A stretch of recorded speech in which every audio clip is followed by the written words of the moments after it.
So let's take a look at the Chiefs' defense, the first team defense in the Week 2 preseason game at Seattle. Full disclosure, this is not going to be a lot of fun. Not as bad as like the clip I did breaking down the Eagles' pass rush in Super Bowl 59. It's not that bad, but it's still not going to be that fun. Of note, this is the first team defense, but we're missing a couple people. Trent McDuffie, Nick Bolton, Chris Jones, and Jaylen Watson did not play any snaps in this game. I believe Drew Tranquil also did not, but that was injury related. Unsure if he would have played snaps had he been healthy. Anyway, let's take a look at all the snaps from the first drive and kind of break down what we can see. Let's start here by noting that the Seahawks are in 21 personnel. They've got 2 running backs and a tight end. And the Chiefs have responded by coming in base. So 4 defensive backs. Since we don't have our starting corners, we've got Nazeeh Johnson and Noel Williams out at corner. The first 2 safeties on the field are Brian Cook and Shamari Connor. Connor continues to be a starting safety in base defense. And then our linebackers, we've got Leo Chanel, our regular Sam, and then Jack Cochran is this one, 43 and 48. Looks so similar. This is Jack Cochran, 43, and Cole Christensen, 48. So 2 backup linebackers. We've got George Karlaftis and Mike Dana at end. Mike Pennell is in at 1 technique, and our 3 technique is Jerry Tillery because Chris Jones is not playing. So let's take a look at this play, and then we can break it down. Seahawks send a receiver in motion, hand it off to Zach Charbonnet, who hits a huge hole and gets a big gain to start. So let's take a look at what was going on here that led to that play.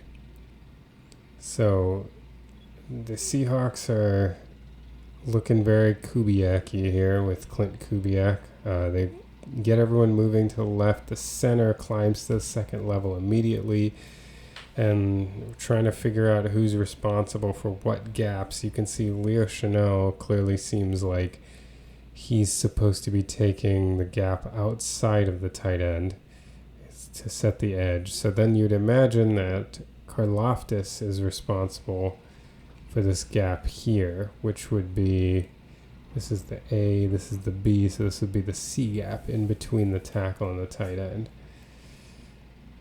The way that they're lined up, though, it's becoming unclear, like, who is supposed to do what here. Like, clearly, Cochran here is either supposed to take the B gap or the A gap, and Tillery is supposed to do the other. But the center ends up climbing up to Cochran. Christensen, I don't know where it's.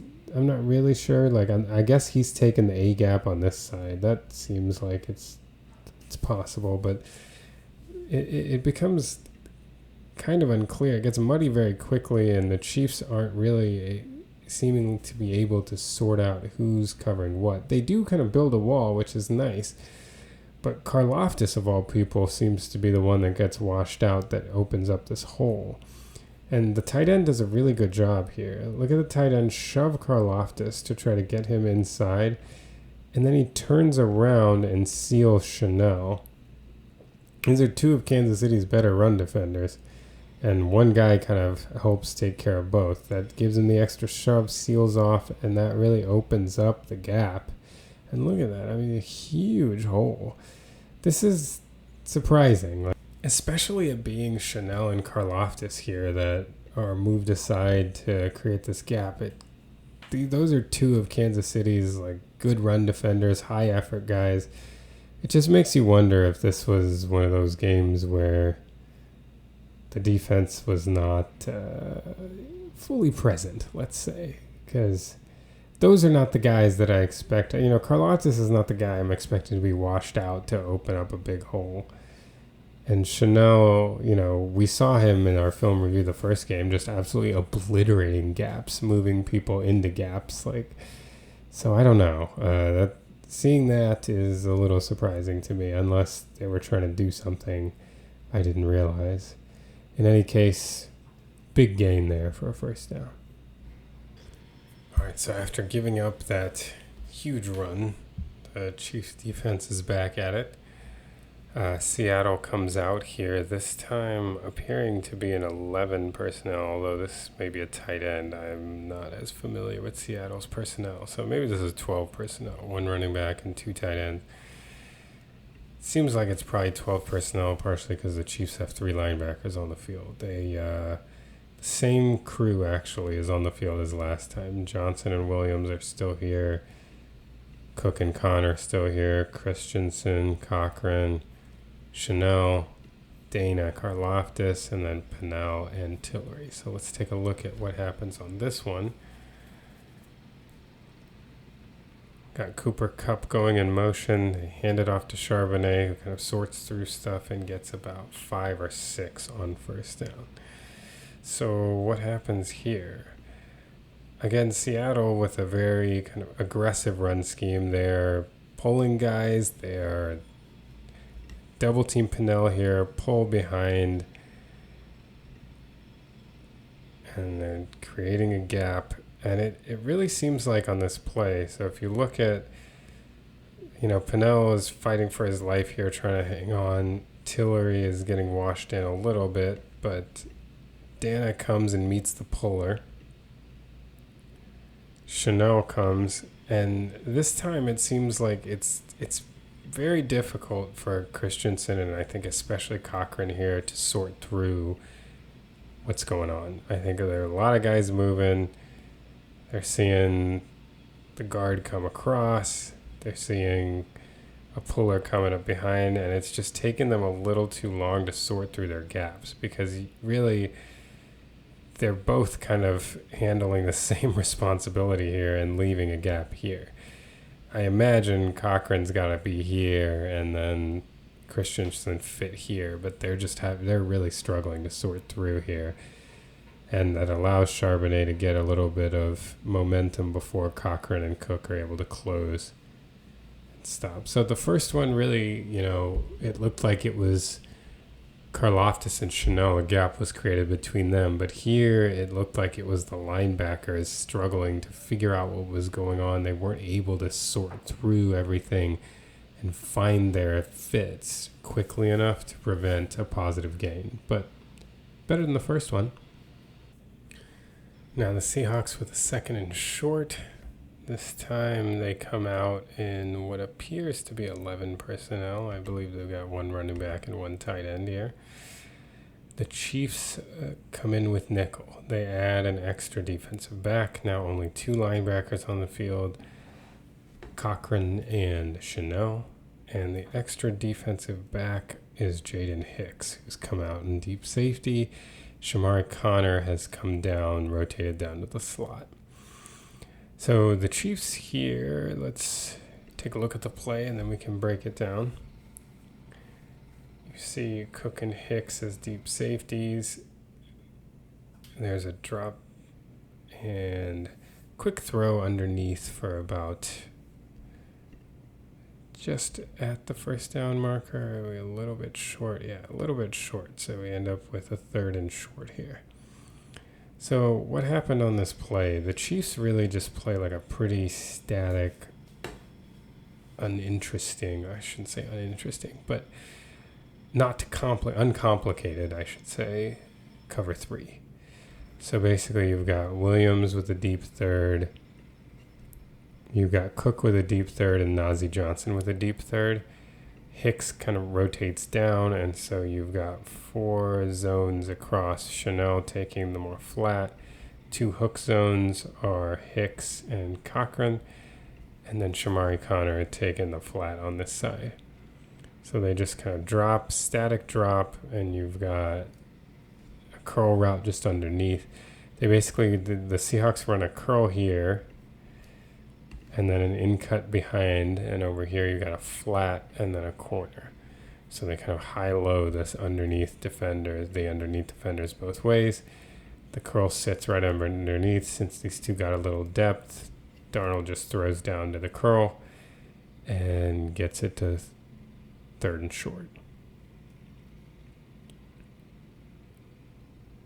You can see it here from the end zone copy. Darnold sends his man in motion. Drops back, and fairly simple, just sees the underneath guy. The Chiefs weren't doing anything complicated. They were happy to allow the underneath. Darnold took it, got himself into 3rd. So we skipped the snap. It was a quarterback sneak on 3rd down where the Seahawks got a 1st down. Wasn't that interesting to break down, so we've skipped ahead to the next play. We now have a 1st down. The Seahawks come out here in what looks like 11 personnel. 1 running back, 1 tight end, gets you 11 personnel, and the Chiefs again have matched with their nickel. They've got 5 defensive backs, Najee Johnson, Shamari Connor again down in the slot, Brian Cook, Jaden Hicks, and Noel Williams. They've shuffled the defensive line a little bit. Charles Omenihu has come in for Mike Dana. And instead of Mike Pennell, we've got Marlon Tuipulotu. Linebackers are still Leo Chanel and Jack Cochran. So let's take a look at what Seattle does here.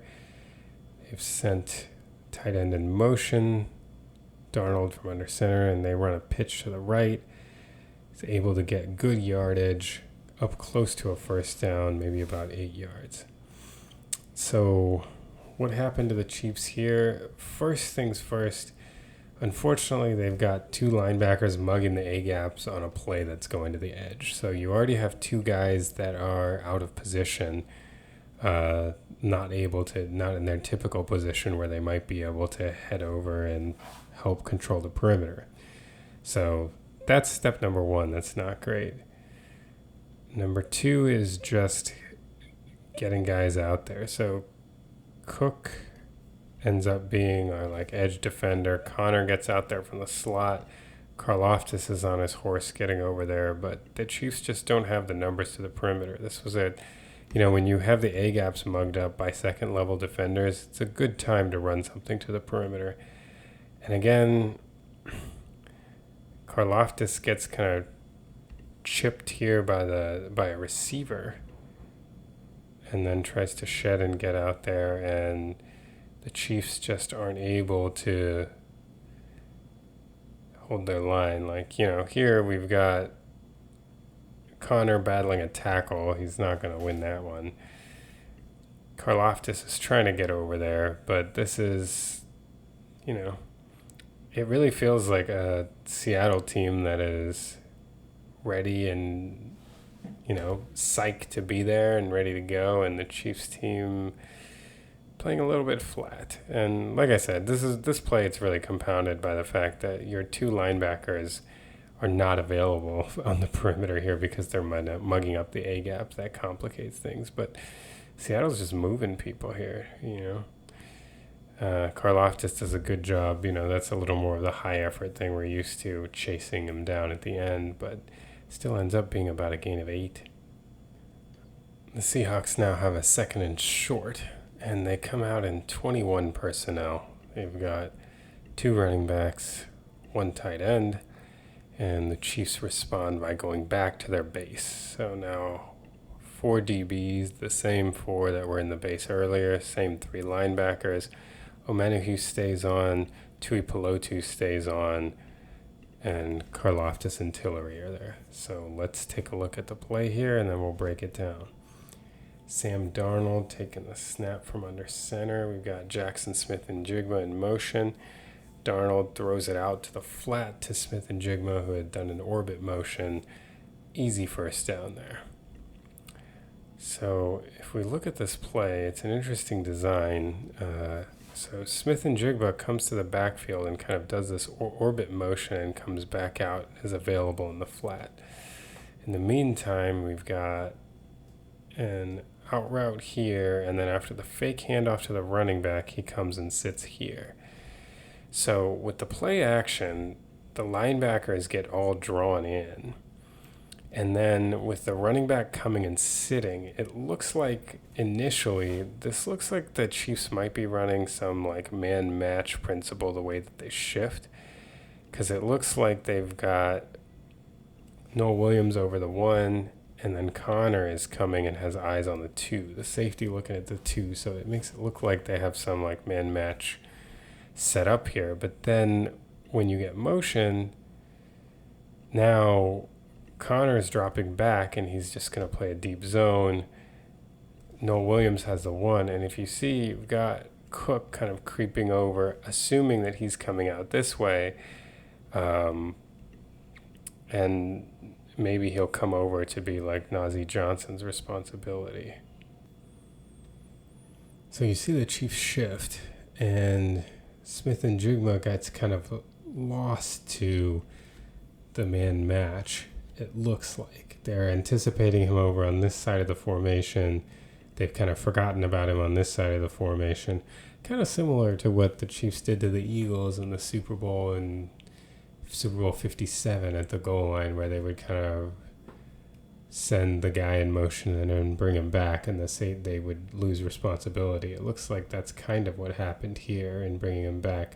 Cochran seems to be this Christensen seems to be the guy who had the flat responsibility, and he got occupied by the running back coming up and sitting. Although you would think that Cochran would cover that, and Christensen really, it seems like, should have been getting out to the flat, and was, by the time he reacted now, I mean, it's way too late for a wide receiver. Not that Christensen may have been able to cover him anyway, even if he had gotten out there, but nice play design, really confusing the Chiefs here and allowing for an easy first down for Seattle.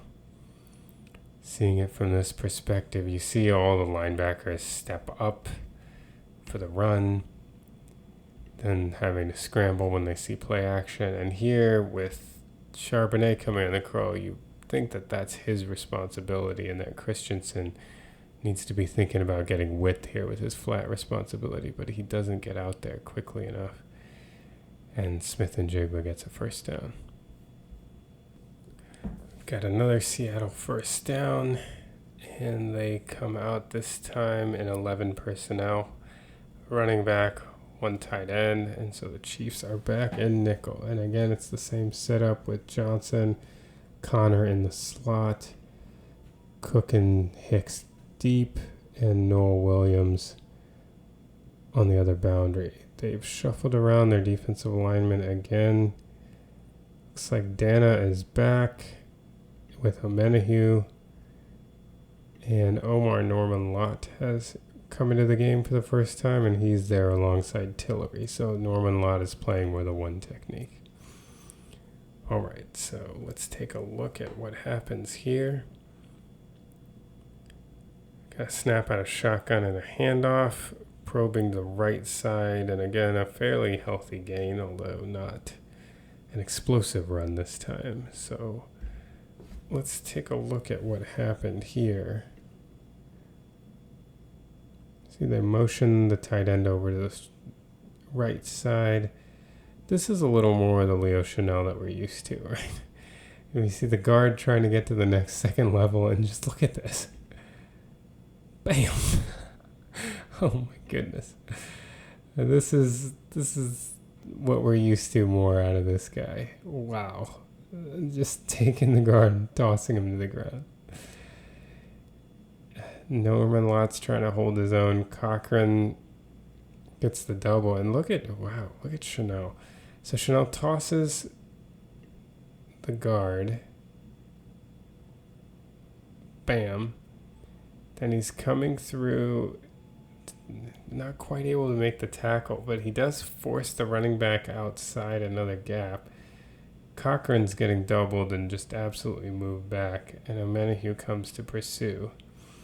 I mean, it's a much better effort by the Chiefs here on this run snap. Really starting with, Chanel right here. This is much more a Leo Chanel snap that we're used to. and some much better pursuit than we were used to, too. One reason why this one wasn't an explosive run. Now we're at about 2nd and 4, I believe, and the Seahawks come out in, well, this is either 21 or 12. I think this is a fullback. I don't know, again, the Seahawks personnel that well, but it's either 2 running backs and a tight end, or 1 running back and 2 tight ends. So 21 or 12 personnel. Chiefs are here in base. Again, the same base. Cook and Connor back. Our trio of linebackers. And Williams and Johnson on the outside. The line appears, let's see, we've got Omenihu and Dana. Tui Pelotu's back with Tillery. So Norman Lott is off the field. So we've got Darnold taking a snap, faking a handoff. He rolls to his left and hits the fullback out of the backfield for a big gain here. Let's take a look at what happened on this one. This is actually a pretty cool play design. So after the play action, which of course, since the Chiefs have been playing the run so poorly, the play action gets the linebackers up pretty quickly. But after the play action, you see the Chiefs are in man coverage, and they run this combination of routes on the left side here very nicely with this receiver and with the fullback.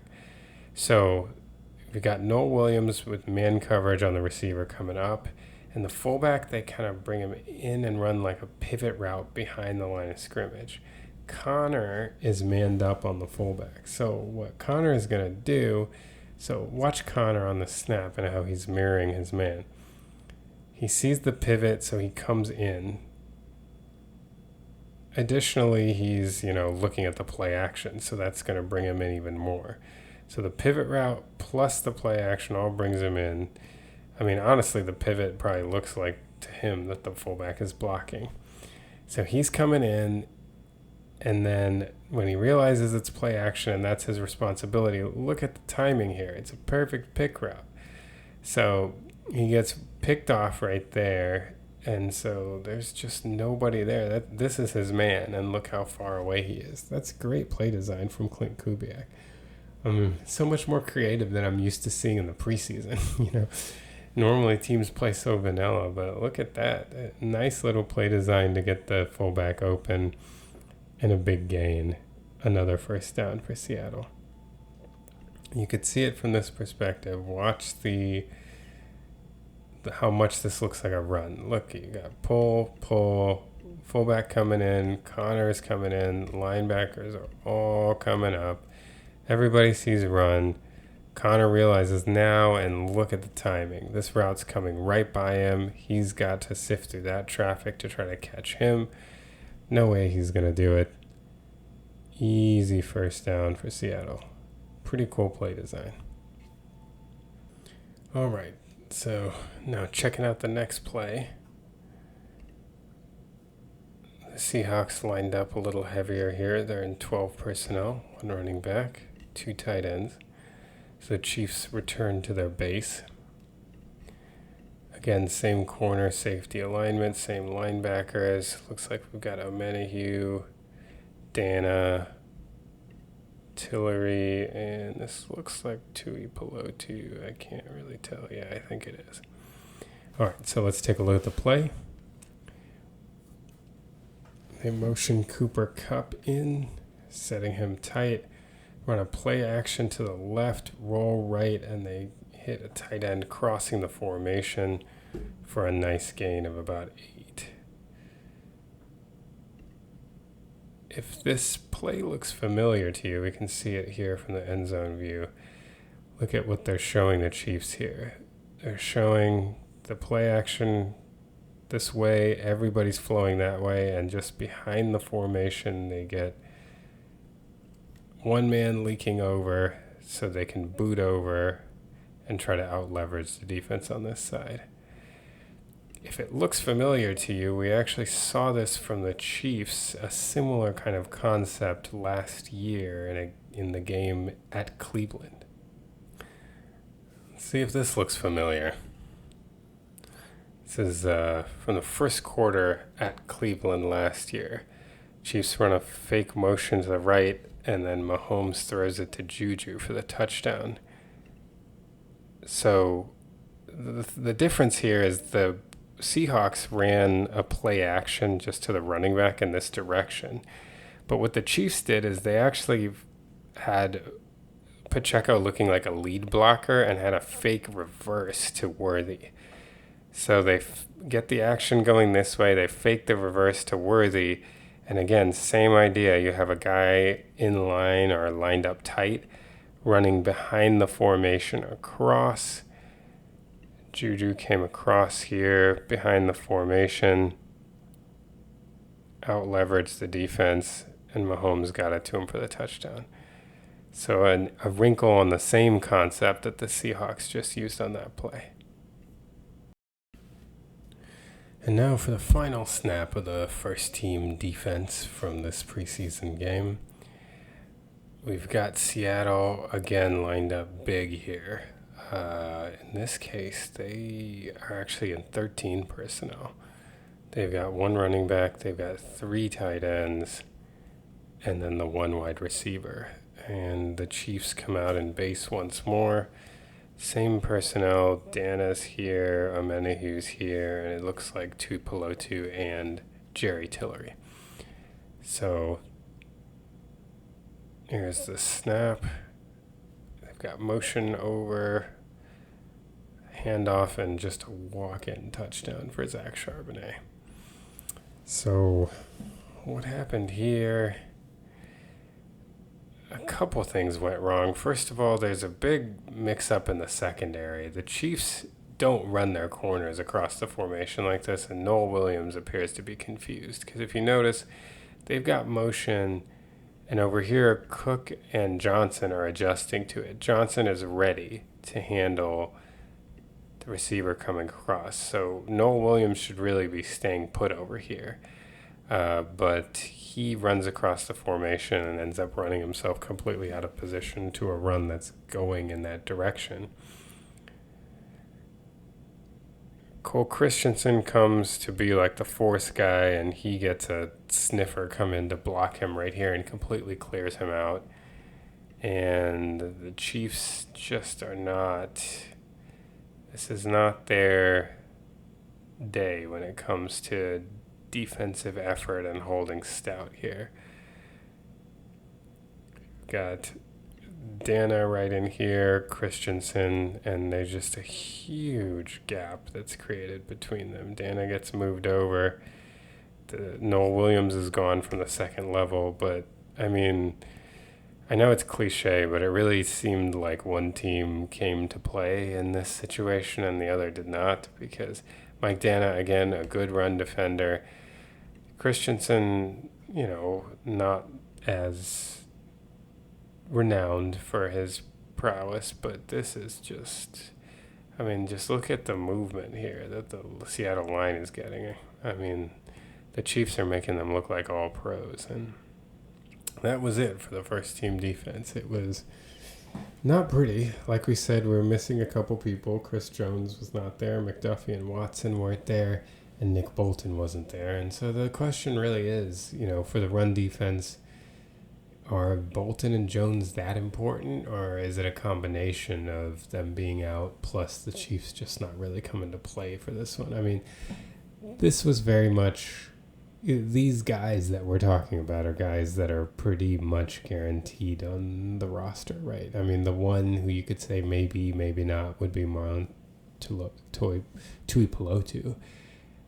He would be the only one. But defensive tackle is so thin this year for the Chiefs that you imagine he's probably going to make the roster too. So these weren't guys that are like really fighting for roster spots, and it really seems like the Chiefs treated this year preseason game 2 like they typically treat preseason game 3, because Andy has already said the starters are going to get more run in the third one this year, which is a departure from the norm. So maybe the Chiefs, this just wasn't their best effort day, but it wasn't great on defense. Didn't look fantastic.